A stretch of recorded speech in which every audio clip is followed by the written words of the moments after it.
தாய் தமிழ் உறவுகளுக்கு வணக்கம். வாக்காளர் காதுகளில் இரத்தம் வழிகின்றது. வாக்காளர் காதுகளில் இரத்தம் வழிகின்றது என்ற தலைப்பில் இந்த காணொளியை நாம் காண்கின்றோம். தாய் தமிழ் உறவுகளுக்கு வணக்கம். இந்த சேனலை சப்ஸ்கிரைப் செய்யாதவர்கள் சப்ஸ்கிரைப் செய்யவும், அருகில் உள்ள பெல் பட்டனை கிளிக் பண்ணவும், ஆல் என்பதை செலக்ட் பண்ணவும். அப்போதுதான் நாங்கள் பதிவேற்றம் செய்கின்ற காணொளிகள் உங்களுக்கு குறுஞ்செய்தியாக வந்து சேரும். 2024 ஆண்டு ஏப்ரல் 19 அதாவது நாளை மறுநாள் இந்திய பாராளுமன்ற தேர்தல் நடைபெறுகிறது. தமிழகத்தில் 4 முனை போட்டி நிலவுகிறது. திமுக, அதிமுக, காங்கிரஸ், திமுக, அதிமுக, பாரதிய ஜனதா கட்சி, நாம் தமிழர் கட்சி என 4 முனை போட்டி நிலவுகிறது. இந்த 4 முனை போட்டியில் நாம் தமிழர் கட்சி மற்றும் தேர்தல் அறிக்கை எதுவும் வெளியிடப்படவில்லை. அது தேர்தல் அறிக்கையை வெளியிடுவதை விரும்பவும் இல்லை. இந்த களத்தில் திமுக, அதிமுக, பாரதிய ஜனதா கட்சி ஆகியவை மாறி மாறி ஒருவருக்கொருவர் குற்றம் சாட்டி வருகின்றனர். இந்த சூழ்நிலையில் அதிமுக, திமுக, பாரதிய ஜனதா கட்சியினர் கூறுகின்ற வாக்குறுதிகள், அள்ளி வீசுகின்ற வாக்குறுதிகள் வாக்காளர்கள் காதுகளில் இரத்தத்தை வரவைக்கிறது என்றுதான் சொல்ல வேண்டும். மாநில விளையாட்டுத்துறை அமைச்சர் உதயநிதி ஸ்டாலின் அவர்கள் கூறுகிறார்கள்,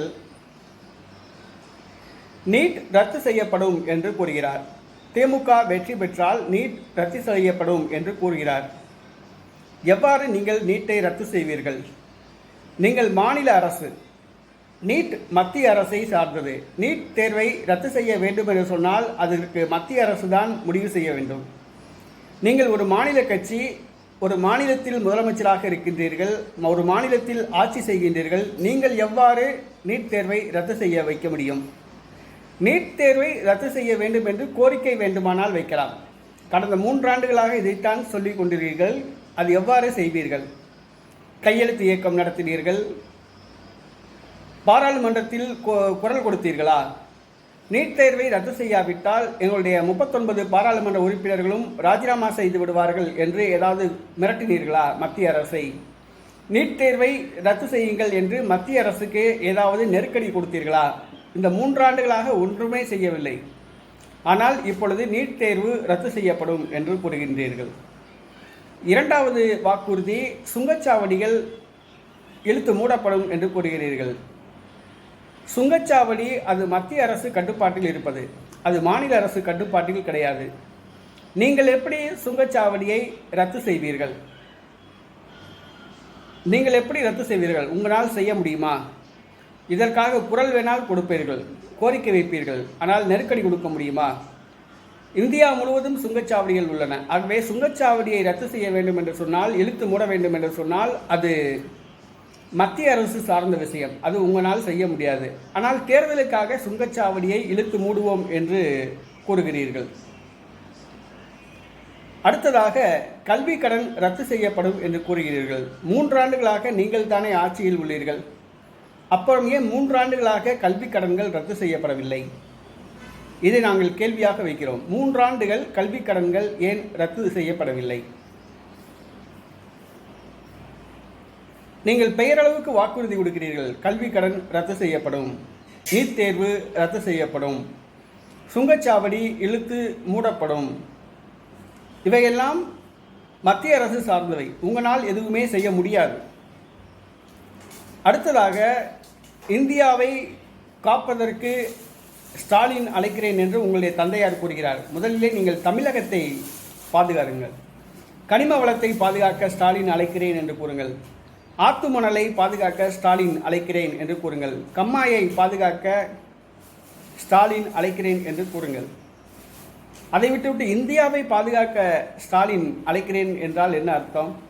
தமிழ்நாட்டை பாதுகாத்து முதல்ல நல்ல விதத்துக்கு கொண்டு வாங்க. முதல்ல இன்னைக்கு தமிழ்நாட்டில் அரசு பள்ளிகளில் பார்த்தீங்கன்னா தரமான ஒரு கழிப்பறை கிடையாது. மாணவ மாணவிகள் இயற்கை உபாதை கழிப்பதற்கு தரமான கழிப்பறை கிடையாது, தரமான கட்டிடம் கிடையாது, ஆசிரியர்கள் நிரந்தரமான ஆசிரியர்கள் கிடையாது. அடுத்ததாக பார்த்தீங்கன்னா அரசு மருத்துவமனைகளில் தரமான கட்டிடங்கள் கிடையாது, தரமான மருத்துவ உபகரணங்கள் கிடையாது, தரமான கழிப்பறை வசதி கிடையாது அரசு மருத்துவமனைகளில். அப்போ தரமான கல்வி வழங்கலை, தரமான மருத்துவம் நீங்கள் வழங்கலை. அடுத்ததாக பார்த்தீங்கன்னா தமிழ்நாட்டில் ரோடு பூரா வந்து மோசமாக கிடக்குது, சாலைகள் குண்டும் குழியுமாக கிடக்குது, தரமான சாலைகள் நீங்கள் அமைக்கலை, தரமான குடிநீர் நீங்கள் தரல, குடம் 10 ரூபாய்க்கு விலைக்கு வாங்கிட்டு இருக்காங்க. அடுத்ததாக பாதாள சாக்கடை திட்டங்கள் நிறைவேற்றப்படலை, சாக்கடை பெருத்தோடுது. எங்கு பார்த்தாலும் தமிழ்நாட்டில் குப்பை குளமாக இருக்குது, பிளாஸ்டிக் குப்பை குளமாக இருக்குது. கண்மாய்கள் பார்த்திங்கன்னா கருவேல மரம் நிறைஞ்சி கிடக்குது, கண்மாய்கள் வந்து மண் நிறையும் போய் கிடக்கு, தூர்வாரில் கண்மாய்கள் தூர்வாரில், கண்மாய்களில் போய் சாக்கடை நீர் கலக்குது. இன்னும் நீங்கள் கொண்டு வந்து பார்த்தீங்கன்னா நீங்கள் கொண்டு வந்த பழைய திட்டங்களை பூரா நிப்பாட்டிட்டீங்க. தாலிக்கு தங்கம் திட்டம் நிறைவேற்றப்படலை, மாணவ மாணவிகளுக்கு வழங்கப்படுகிற லேப்டாப் திட்டம் நிறுத்தியாச்சு, பெண்களுக்கு திருமண உதவி திட்டத்தை நிறுத்திட்டீங்க, தையல் மிஷின் வழங்குகிற திட்டத்தை நிப்பாட்டிட்டீங்க. மாணவ மாணவிகளுக்கு கல்வி உதவி தொகை அந்த வழங்கிட்டு இருந்தாங்க, ஸ்காலர்ஷிப் ஸ்கூலில், அந்த ஸ்காலர்ஷிப்பு 3 வருஷமாக வழங்கப்படலை. நீங்கள் தமிழ்நாட்டில் 3 ஆண்டு காலம் ஆட்சிக்கு வந்து என்ன செஞ்சீங்க? திராவிட மாடல் அரசு என்ன செஞ்சீங்க? நீங்கள் ஏற்கனவே என்ன சொன்னீங்க? என்னுடைய முதல் கையெழுத்து டாஸ்மாக் மூடுவது தான் சொன்னீங்க. டாஸ்மாக்கை மூடினீங்களா? இன்றைக்கி தெருவு டாஸ்மாக்கை திறந்து விட்டுக்கிட்டு இருக்கீங்க. கேட்டால் 500 கடைகள் மூடியிருக்கோம் அப்படின்றீங்க. 3 வருஷத்தில் 500 கடை தான் மூடினீங்களா? டாஸ்மாக்கை இழுத்து மூடுவேன்னு சொன்னீங்களா இல்லையா? ஒரு சொட்டு சாராயம் நான் ஆட்சிக்கு வந்தால் தமிழ்நாட்டில் ஓடாது, ஒரு சொட்டு மது கூட ஓடாது அப்படின்னு சொல்லி மு.க. ஸ்டாலின் சொன்னா அப்படி இல்லை. இன்றைக்கி தமிழ்நாட்டில் தெருவு மதுக்கடையை திறந்து வச்சுருக்கீங்களா இல்லையா? அது எந்த விதத்தில் நியாயம்? காமராஜர் படிக்க வச்சார், ஆனால் கருணாநிதி குடிக்க வச்சார் அப்படிங்கிற நிலைமையை நீங்கள் தமிழ்நாட்டில் நீங்கள் உருவாக்கிட்டீங்க. நீங்கள் வாக்குறுதி கொடுக்குறீங்க தேர்தலில், உங்களுடைய வாக்குறுதிகள் அனைத்தும் பொய்யான வாக்குறுதிகளாக இருக்குது, மக்களை ஏமாத்துகிற வாக்குறுதிகளாக இருக்குது. அதை வாக்காளர்கள் கேட்டாங்கன்னா காதுலேருந்து ரத்தம் வலியுது அப்படின்னு சொல்லலாம்.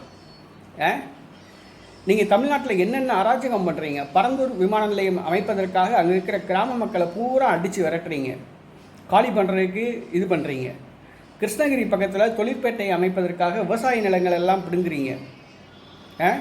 மீனவர்கள் மீன் விற்கிற ஏரியாவில் மீன் விற்கக்கூடாது அப்படின்னு தடை விதிக்கிறீங்க. மீனவர்கள் மீன் விற்கிற இடத்துல மீன் விற்கக்கூடாது, அந்த அசிங்கமாக இருக்குது அந்த இடத்துல அப்படின்னு சொல்லி தடை விதிக்கிறீங்க. மீனவர்கள் கடற்கரையில் மீன் விற்காமல் வேறு எங்கே போய் மிதிப்பான்? பார்க்லேயே போய் மீன் விற்பான், எக்கோ பார்க்கில் விற்பானா? அவன் கடற்கரையில் தான் மீன் விற்பான், கடற்கரை வந்து அசிங்கமாகுது அப்படின்னு சொல்கிறீங்க. இன்னும் தமிழ்நாட்டில் வந்து நீங்கள் ஆட்சிக்கு வந்து என்ன உருப்படியான திட்டங்கள் ஏதாவது கொண்டு வந்திருக்கீங்களா? ஒரு திட்டமுமே கொண்டு வரலையே. இளைஞர்களுக்கு வேலைவாய்ப்பு திட்டம் கொண்டு வந்தீங்களா? மகளிருக்கு வாழ்க்கை தரம் முன்னேற்றுவதற்கு திட்டம் கொண்டு வந்தீங்களா? பெண்கள் முன்னேற்றத்துக்கு திட்டம் கொண்டு வந்தீங்களா?